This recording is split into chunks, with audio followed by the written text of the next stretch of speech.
अस्सलाम वालेकुम students, hope you all are fine. Students, आज हम करेंगे bio first year chapter number 2 exercise short questions. So let's start. First question है हमारे पास, how would you describe biochemistry. इसका बच्चों आंसर है page number 31। Biological molecules in protoplasm में देखें आप, biochemistry is branch of biology that deals with molecules of living organisms. It also deals with chemical reactions of living organisms. Got it? Next question है हमारे पास, question number 3, what are bioelements? इसका बच्चों answer है page number 31। Chemical composition of protoplasm में आप देखें, approximately 25 out of 92 naturally occurring elements are found in living organisms. These are called bioelements. ठीक है, तो ये है इसका आंसर। नेक्स्ट है हमारे पास question number 4, which is describe chemical composition of protoplasm. इसका बच्चों आंसर है page number 31। Chemical composition of protoplasm में इसमें यह है कि 25 एलिमेंट्स जो है वो आउट ऑफ 92 वो लिविंग ऑर्गेनिजम्स में पाए जाते हैं, इनको बायो एलिमेंट्स कहते हैं। उनमें से भी 16 जो है वो ह्यूमन बींग्स में पाए जाते हैं, और उन 16 में से भी जो 6 हैं वो 99% ऑफ आवर प्रोटोप्लाज्म बनाते हैं, जिनको हम मेजर बायो एलिमेंट्स कहते हैं। और बाकी जो रिमेनिंग 10 है वो 1% कंट्रीब्यूट कहते हैं, उनको हम माइनर कहते हैं। और कुछ जो होते हैं very less amount like 0.01% present होते हैं, उनको हम ट्रेस एलिमेंट्स भी कहते हैं। ठीक है, तो इसमें ये आ जाएगा। नेक्स्ट है हमारे पास question number 5, which is what are the 4 fundamental kinds of biological molecules, explain. इसका आंसर है बच्चों पेज नंबर 32 पर। देखें टेबल 2.1 से नीचे वाला जो पैराग्राफ है ये देखें आप, उसको आपको नजर आ रहा होगा। The 4 fundamental kind of biological molecules are carbohydrates, proteins, lipids and nucleic acid. जो 4 बेसिक जो बायोलॉजिकल मॉलिक्यूल्स हैं वो ये हैं, carbohydrates, proteins, lipids, nucleic acid. अब आगे इन चारों का बताया हुआ है कि ये किधर प्रेजेंट होते हैं, तो इसमें ये वाला पैराग्राफ आ जाएगा। नेक्स्ट है हमारे पास question number 6, which is why is the covalent bond in water polar. इसका बच्चों जो आंसर है वो है पेज नंबर 33 पर। आप देखें हाई पोलैरिटी में, in case of water the sharing of electrons between oxygen and hydrogen is not completely equal, so the covalent bond is polar। कि क्या कह रहे हैं स्टूडेंट्स के, जो वाटर के केस में कहता है कि जो शेयरिंग ऑफ इलेक्ट्रॉन होती है बिटवीन ऑक्सीजन एंड हाइड्रोजन वो इक्वल नहीं होती है, जिसकी वजह से क्या होता है कि इनका जो बॉन्ड होता है वो पोलर होता है। ठीक है, thus in H2O oxygen has slight negative charge while hydrogen has slight positive charge, although as a whole water is neutral. Because of polar covalent bond, water is polar molecule. It has slightly negative pole and two slightly positive ones. ये है इसका बच्चों answer. Next हमारे पास question number 7, which is why water is regarded as universal solvent. इसका बच्चों answer है page number 33 high polarity में सेकंड पैराग्राफ देखें आप। The polarity of water molecule makes it an excellent or universal solvent for polar substances. Ionic compound or electrolytes can be easily dissolved in water. Non-polar substances having charge groups in molecules can also be dissolved in water. Such compounds, when dissolved in water, dissociates into positive and negative ions and are in more favorable state to react with water, other molecules and ions. This is the reason why all chemical reactions in living beings occur in aqueous medium. Next है हमारे पास question number 8, which is what is the importance of hydrogen bonding। इसका बच्चों answer है page number 34 hydrogen bonding में देखें। कह रहा है कि the charge region on each molecule attracted to oppositely charged region forming weak bonds. Since the positively charged region in this type of bond is always hydrogen, the bond is called hydrogen bond. Because of hydrogen bonding, जो इसका second paragraph है वो इसका answer होगा कि because of hydrogen bonding water is a liquid at temperature suitable for life. The high cohesion and adhesion forces of water is due to presence of hydrogen bond in water, which in turn makes water as transport medium. कह रहा है कि ये जो cohesion adhesion forces होती हैं water की, वो किस वजह से होती हैं? वो ड्यू टू हाइड्रोजन बॉन्ड होती हैं, जिसकी वजह से वाटर एक्ट करता है एज ट्रांसपोर्ट मीडियम। तो ये इंपॉर्टेंस है हाइड्रोजन बॉन्ड की। नेक्स्ट है बच्चों हमारे पास question number 9 which is why very large amount of heat can increase very little temperature in water. कि कह रहा है कि जो बहुत ज़्यादा अमाउंट ऑफ हीट होती है वो बहुत कम टेम्परेचर इंक्रीज करती है वाटर का, क्यों? इसका बच्चों आंसर है page number 34। High specific heat capacity में देखें, water has relatively a high heat capacity than any other substance due to its hydrogen bonding, because much of the heat absorbed by water is utilized in the breakdown of hydrogen bonding. Therefore it does not manifest itself to raise the temperature of water. क्या कह रहा है कि जितनी भी heat water absorb करता है mostly वो यूज होती है हाइड्रोजन बॉन्ड को ब्रेक करने के लिए, इसलिए इसका अपना जो टेम्परेचर इतनी जल्दी राइज नहीं होता। Hence very large amount of heat can increase very little temperature in water. Due to its high heat capacity water works as a temperature stabilizer और रेगुलेटर। तो ये है बच्चों इसका आंसर। नेक्स्ट है बच्चों हमारे पास question number 10 which is how water protects living things against sudden thermal changes. इसका बच्चों आंसर है page number 34। High specific heat capacity में हमने पढ़ा कि जो वाटर की है ना स्पेसिफिक हीट कैपेसिटी वो हाई होती है। तो आगे आप देखें लास्ट लाइन में, due to high heat capacity water work as temperature stabilizer और regulator for organisms in hot environment. के हाई हीट कैपेसिटी होने की वजह से कि इसका जो टेम्परेचर है वो बहुत इतनी जल्दी इंक्रीज नहीं होता। ठीक है, तो ये क्या करता है, ये स्टेबलाइजर की तुम क्या करता है ऑर्गेनिजम्स जो कि हाइट इन्वायरमेंट में रहते हैं, and helps protects the living material against sudden thermal changes। और ये प्रोटेक्ट करता है लिविंग मटेरियल को अगेंस्ट सडन थर्मल चेंजेस से। नेक्स्ट है हमारे पास question number 11 which is what is importance of high heat of vaporization of water to animals. की जो हाई हीट ऑफ वेपोराइजेशन है वाटर की, उसकी क्या इंपॉर्टेंस है एनिमल्स के लिए। इसका बच्चों आंसर है page number 34। High heat of vaporization में, हाई हीट ऑफ वेपराइजेशन का मतलब है कि high heat of vaporization means a large amount of heat can be lost with minimal loss of water from body. के high heat of vaporization का मतलब है कि large amount of heat release हो रही है with less minimum loss of water. ठीक है, तो कह रहा है this is high heat of vaporization of water which gives animals efficient way to release excess body heat in an hot environment। ठीक है, when an animal sweats body heat is used to vaporize the sweat, thus cooling the animal। due to this property of water, evaporation of only 2 ml of out of 1 liter of water lowers the temperature of remaining 998 ml by 1 degree। ठीक है, तो इसका क्या importance है animals के लिए कि high heat की वजह से जो एनिमल्स है वो अपनी जो एक्सेस हीट है बॉडी हीट उसको रिलीज कर सकते हैं, और जो क्या है कूलिंग काज करती है एनिमल्स के लिए। ठीक है, ये है इसका आंसर। नेक्स्ट है बच्चों हमारे पास question number 12 which is describe classification of carbohydrates. इसका बच्चों आंसर है पेज नंबर 36 में क्लासिफिकेशन ऑफ कार्बोहाइड्रेट्स में। इसमें देखें classification of carbohydrates is based upon number of saccharide units. Carbohydrates are generally classified into 3 groups, monosaccharide, oligosaccharide and polysaccharide. Next table 2.2 में एक comparison दिया हुआ है of monosaccharide, oligosaccharide and polysaccharide, ये भी इसमें आ जाएगा। नेक्स्ट है हमारे पास question number 13 which is describe classification of monosaccharides. इसका बच्चों आंसर है पेज नंबर 36 के लास्ट पे classification of monosaccharide. Classification of monosaccharide is based on functional group and number of carbon atoms. दो बेसिस पे करेंगे।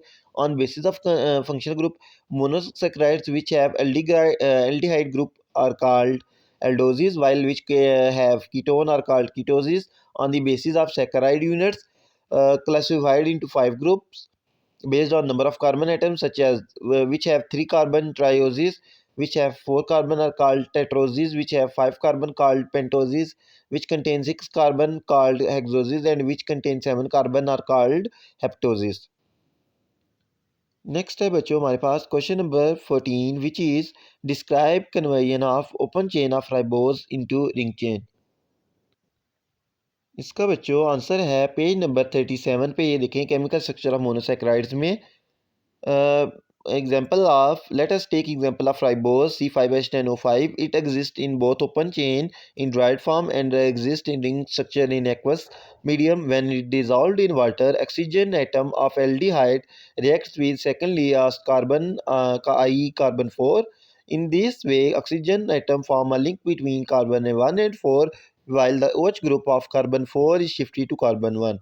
After the modification, ring structure of ribose is formed. ये आप देख सकते हैं फिगर 2.10 में conversion of open chain into ring chain of ribose. ये जो फर्स्ट वन है ये राइबोस का ओपन चेन स्ट्रक्चर है। क्या नेक्स्ट जो है हमारे पास इसका रिंग स्ट्रक्चर है, तो ये है इसका आंसर। नेक्स्ट है बच्चों हमारे पास question number 15 which is draw and label the ring form of alpha and beta glucose. इसका बच्चों आंसर है पेज नंबर 37 में। ये आप देखें फिगर 2.12 में alpha and beta isomers of glucose. इसमें अल्फ़ा ग्लूकोज का भी रिंग स्ट्रक्चर दिया हुआ है, बीटा ग्लूकोज का भी रिंग स्ट्रक्चर दिया हुआ है। डिफरेंस क्या है इनमें कि जो कार्बन नंबर 1 है अल्फ़ा ग्लूकोज में इसमें OH नीचे लगा होता है, जबकि बीटा ग्लूकोज में जो कार्बन नंबर 1 पे OH है वो ऊपर वाली साइड पे प्रेजेंट होता है। ठीक है, तो ये इनका रिंग स्ट्रक्चर है, ये आपने ड्रा करना है। नेक्स्ट है हमारे पास question number 16 which is justify that laboratory manufactured sweeteners are left handed and can not be metabolized by right handed enzymes. इसका बच्चों आंसर है page number 38 laboratory manufactured artificial sweeteners वाले टॉपिक में। ये वाला पैराग्राफ इसमें आएगा कि जो लेबोरेटरी मैन्युफैक्चर्ड शुगर्स होती हैं वो एल शुगर होती हैं, जबकि जो नेचुरली फाउंड शुगर्स होती हैं हमारी बॉडीज़ में वो डी शुगर्स होती हैं। और जो हमारे पास इंजाइम्स और प्रोटीन्स होती हैं वो डिज़ाइंड होते हैं to react only with D sugars. ठीक है, just like the glove fits on the right hand. So जो होते हैं हमारे पास लेफ्ट हैंड शुगर्स, तो उनके साथ जो होते हैं एंजाइम्स और वो क्या करते हैं, वो रिएक्ट नहीं कर सकते। तो इसमें ये वाला आ जाएगा। नेक्स्ट है हमारे पास question number 17 which is illustrate formation and breakage of sucrose maltose and lactose. इसका बच्चों आंसर है पेज नंबर 38 ओलिगोसैकेराइड में। देखें आप फिगर 2.14 फॉर्मेशन ऑफ सुक्रोज के सुक्रोज की फॉर्मेशन कैसी होती है कि when alpha glucose reacts with beta fructose. ठीक है, और सुक्र माल्टोज किसके कॉम्बिनेशन से बनता है, alpha glucose with alpha glucose. और जो लैक्टोज है वो किसके कॉम्बिनेशन से बनता है, beta lactose and beta glucose. तो आपने ये बताना है। नेक्स्ट है बच्चों हमारे पास question number 18 which is draw structural formula of amino acid. इसका बच्चों आंसर है पेज नंबर 42 में। देखें आप फिगर 2.21 में general structure of amino acid. इसके पास अल्फा कार्बन होती है, एक साइड पे अमाइनो ग्रुप अटैच होता है। इस कार्बन के NH2 एक तरफ कार्बोक्सिल ग्रुप COOH अटैच होता है, एक तरफ हाइड्रोजन अटैच होता है और एक तरफ R यानी अल्काइल ग्रुप अटैच होता है। नेक्स्ट है हमारे पास question number 19 describe synthesis of peptide bond. इसका बच्चों आंसर है पेज नंबर 42 में। देखें आप figure 2.22 formation of dipeptide and peptide bond. इसमें क्या होता है कि जब भी दो अमाइनो एसिड्स क्या कंबाइन होते हैं तो एक के कार्बोक्सिल ग्रुप से OH और दूसरे के अमाइनो ग्रुप में से हाइड्रोजन रिमूव हो जाता है in the form of water, और उनके बीच में एक पेप्टाइड बॉन्ड बन जाता है। तो ये देखिए इसको ये इसमें आपने ड्रॉ करना है। नेक्स्ट है हमारे पास question number 20 which is describe 4 types of structure of proteins. इसका बच्चों आंसर है पेज 42 के लास्ट पे स्ट्रक्चरल कन्फर्मेशन इन प्रोटीन्स। इसमें हमने कहा था कि जो एक लीनियर पॉलीपेप्टाइड होती है with specific number of amino acids, उसको हम कहते हैं इसका प्राइमरी स्ट्रक्चर होता है। इसकी चार जो होते हैं स्ट्रक्चरल कन्फर्मेशन होती हैं प्रोटीन्स की। प्राइमरी स्ट्रक्चर होता है, सेकेंडरी स्ट्रक्चर होता है, टर्शियरी स्ट्रक्चर होता है और क्वाaternary स्ट्रक्चर होता है। और आपने इसमें ये चारों का बताना है कि जो लीनियर पॉलीपेप्टाइड होती है with specific sequence and number of amino acid is called primary. And the primary structure जो होता है वो क्या होता है जी, हेलिकल और फ्लैटेंड शीट लाइक स्ट्रक्चर जब बनाता है थ्रू हाइड्रोजन बॉन्डिंग, उसको हम कहते हैं सेकेंडरी स्ट्रक्चर। और जब ये जो सेकेंडरी स्ट्रक्चर है ये क्या करता है जी, फर्दर फोल्ड होता है through ionic bond and disulphide bridges, तो ये बना लेता है टर्शियरी स्ट्रक्चर। और ये जो ग्लोब्यूलर स्ट्रक्चर बन जाता है टर्शियरी स्ट्रक्चर, जब ये दो कंबाइन होते हैं थ्रू हाइड्रोफोबिक इंटरेक्शन, इसको हम कहते हैं क्वाaternary स्ट्रक्चर। तो ये है इसके four types of structures. Next है हमारे पास question number 21 which is describe globular protein and fibrous protein. इसका बच्चों आंसर है page number 44। Classification of proteins में आप देखें fibrous proteins and globular proteins, तो इसमें आपने ये दोनों लिखने हैं। नेक्स्ट है हमारे पास question number 22 which is describe classification of lipids. इसका बच्चों आंसर आप नोट कर लें कि जो लिपिड्स होते हैं वो दो टाइप्स के होते हैं, simple lipids and compound lipids. Simple lipids are esters of fatty acids with various alcohols. के जो सिंपल लिपिड्स होते हैं वो क्या होते हैं, are esters of fatty acids with various alcohols, for example acyl glycerol, fats and oils etcetera. Whereas compound lipids contain other groups in addition to an alcohol and a fatty acid। कि जो compound lipids होते हैं उनके पास कहता है contain other groups in addition to alcohol and fatty acid, के उनके पास alcohol and fatty acid के अलावा और भी ग्रुप्स होते हैं, फॉर एग्जांपल फास्फोलिपिड्स एक्सेट्रा। उसके अलावा एक और टाइप भी होती है लिपिड्स की, which one, third one which are derived lipids. Derived lipids are derivative of simple and complex lipids के। ये जो डिराइव लिपिड्स होते हैं ये डेरिवेटिव होते हैं किसके, सिंपल और कंपाउंड लिपिड्स के। एग्जांपल्स हैं इसकी टर्पीन्स, स्टीरॉइड्स एक्सेट्रा। नेक्स्ट हमारे पास question number 23 which is what role do lipids play in living organisms. इसका बच्चों आंसर है पेज 45 लास्ट पे। Lipids contain high contents of carbon and hydrogen. They contain double amount of energy than carbohydrates. In general, lipids are component of cell membrane, act as an energy store, and steroid hormones are also involved in protection, waterproofing, insulation, ambient। So ये है इसका role. Next है हमारे पास question number 24 which is why phospholipids form a thin layer on the surface of aqueous solution. इसका बच्चों answer है page 47 के लास्ट पे फास्फोलिपिड्स में। इसमें देखें आप, a phospholipid is found when phosphatidic acid combines with one of the four organic compounds such as choline, ethanolamine, inositol and serine. A phosphatidic molecule is similar to diglyceride that it contains a glycerol to fatty acid esterified with first and second OH group and a phosphate group esterified with third group of glycerol. Most common type of phospholipid is phosphatidylcholine, also called lecithin, in which choline is attached to one phosphate group of phosphatidic acid. One end of the phospholipid molecule containing a phosphate group and additional compound is hydrophilic, I polar होता है and readily soluble in water. The other end containing the fatty acid side contain is hydrophobic, I non-polar and insoluble in water. These phospholipids are major constituents of lipid bilayer of cell membrane. Next है हमारे पास question number 25 which is what is isoprene unit explain. इसका बच्चों answer है page number 48। Terpenes में देखें आप, all terpenes are synthesized from a 5 carbon building block called isoprene unit. This unit condense in different way to form many compounds. 2 isoprene units form a monoterpene, 4 form a diterpene, 6 form a triterpene, and natural rubber is the polyterpene। ठीक है, ये आप देख सकते हैं साथ figure 2.28 में isoprene unit की डायग्राम भी दी हुई है। नेक्स्ट है हमारे पास question number 26 describe a steroid nucleus. इसका बच्चों आंसर है पेज नंबर 48। स्टीरॉइड्स में देखें आप, steroids are lipid of high molecular weight which can be crystalline. A steroid nucleus consists of 17 carbon atoms arranged in 4 attached rings. 3 of the rings contain 6 carbon and the fourth contains 5. The length and structure of the side chains that extend from the ring distinguish one steroid from the other.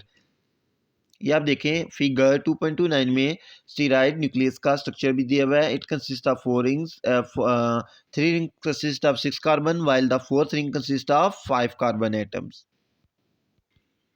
Next हमारे पास question number 27 which is how might an error in the DNA of organism affect protein function.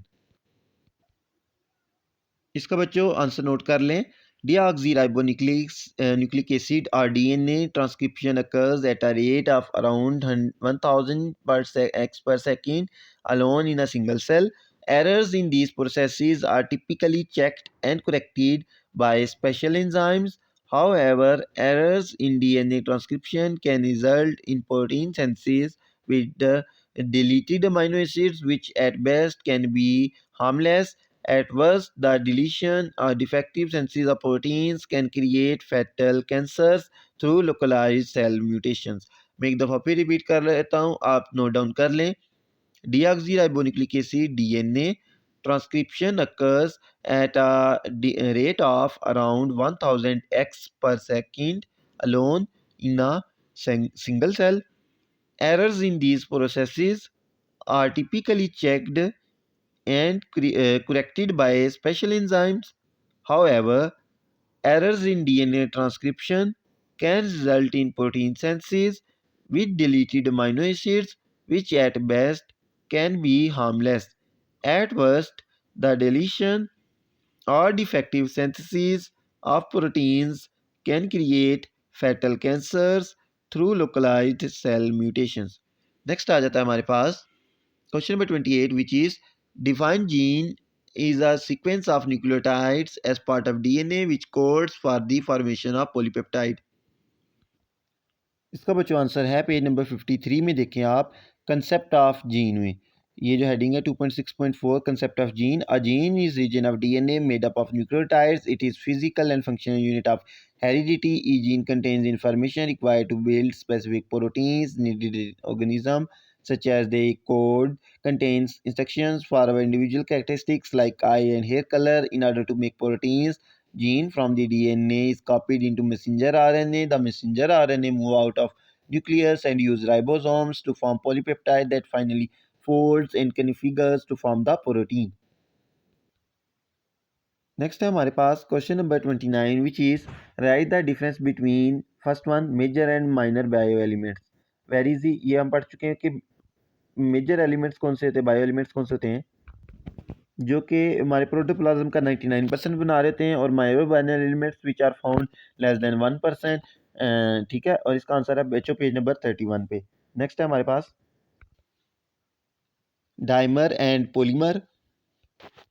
इसका बच्चों answer है page number 32 में. देखें आप condensation and hydrolysis में macromolecule is high molecular wait compound made from many repeating units. molecules built like this are called polymers. And next देखें आप next paragraph में during condensation when two monomers join, a hydroxyl group is removed from one monomer and hydrogen is removed from other to make water, and as a result a bond is synthesized between monomers. The product of reaction is called a dimer. तो इसमें इन दोनों की definition आ जाएगी. Part C है हमारे पास polar and non polar covalent bond. इसका बच्चों आंसर है पेज नंबर 33 में. देखें हाई पोलैरिटी में normally the sharing of electrons between atoms is equal and the covalent bond is called non-polar. However, in case of water, the sharing of electrons between oxygen and water is not and hydrogen is not equal, so the covalent bond is called polar. So a polar covalent bond is a chemical bond in which shared electrons are pulled closer to more electronegative atom, making it partially negative and other atom partially positive. Part D है हमारे पास polyhydroxy aldehyde and polyhydroxy ketone. Next है हमारे पास part D polyhydroxy aldehyde and polyhydroxy ketone. इसका बच्चों answer है page number 36 पे. Organic compounds are polyhydroxy aldehydes or polyhydroxy ketones or change to such substances or simple chemical reactions as hydrolysis oxidation और reduction. Next है हमारे पास E alpha and beta glucose. इसका बच्चों आंसर है page number 37 में। Chemical structure of monosaccharides में आप देखें, each pentose or hexose in a ring structure exist in either alpha और beta form depending upon position of H and OH group on carbon number 1. If OH group is found downward on carbon number 1, then it is called alpha sugar, and if OH group is present upward on carbon number 1, then it is called beta sugar. Next है हमारे पास F D glucose and L glucose. इसका बच्चों answer है page number 37 के last पे। Stereoisomerism in glucose. Stereoisomers are molecules which have same molecular formula but differ in only how atoms are arranged in 3D space. In enantiomers type of stereoisomerism in which molecules are non-superimposable images. This means that the molecules are mirror images but they cannot be placed on top of each other to give the same molecule. An example of enantiomer is D and L glucose. D sugars are right-handed while L sugars are left-handed molecules. Next part है जी, amylase and amylopectin. इसका बच्चों answer है page number 40 पे देखें। Amylose is unbranched linear chain of glucose in which glucose are attached together by alpha 1,4 glycosidic linkage. On the other hand, amylopectin has branch structure, i.e. a linear chain of glucose, but more chains of glucose in the form of branches are also attached by alpha 1,6 glycosidic linkage. Next है part H, amylopectin and glycogen.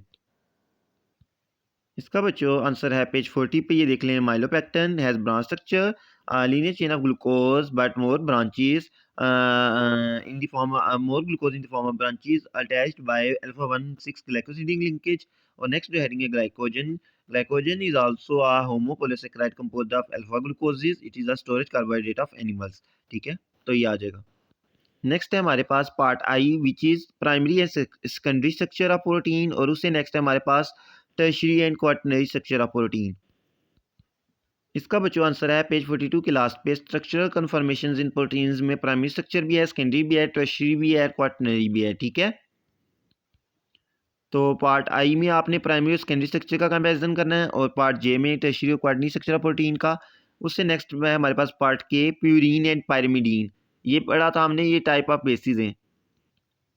इसका बच्चों answer है page 50 पे। There are second paragraph, there are two major classes of nitrogenous bases, I single ringed are bases are called pyrimidine while double ringed are called purines. Pyrimidines bases are of three types, i.e. cytosine, thymine and uracil, while purine bases are of two types, i.e. adenine and guanine. तो ये है इसका answer. Part L है हमारे पास saturated and unsaturated fatty acids. इसका बच्चों answer है पेज 46 के लास्ट पे। ये देखें आप, properties and types of fatty acids में, fatty acids in which all the internal carbon atom possess hydrogen side groups are said to be saturated because they contain the maximum number of hydrogen atoms that are possible. Unsaturated fatty acids have one or more pair of carbon atoms joined by a double bond. ठीक है, they therefore are not fully saturated with a hydrogen. For example, oleic acid. Last part है M, DNA and RNA। इसका answer है बच्चों page number 49, chemical structure of nucleic acids. Now it has been clear that nucleic acid of two type, deoxyribonucleic acid and ribonucleic acid. Both nucleic acids are linear unbranched. The monomers of the nucleic acid are nucleotides. Okay, जो difference क्या है जो इनमें deoxyribonucleic RNA में, कि जो DNA होता है वो डबल स्टैंडर्ड होता है, RNA सिंगल स्टैंडर्ड होता है। उसके अलावा जो नाइट्रोजनस बेस है वो उसमें होती है हमारे पास एडिनिन, साइटोसिन एंड थायमिन, जबकि जो RNA में जो थायमिन की जगह कौन सी नाइट्रोजनस बेस प्रेजेंट होती है, यूरासिल। उसके अलावा जो पेंटोज शुगर है वो DNA में डीऑक्सीराइबोज है, जबकि RNA में राइबोज है। ठीक है, तो ये है डिफरेंस।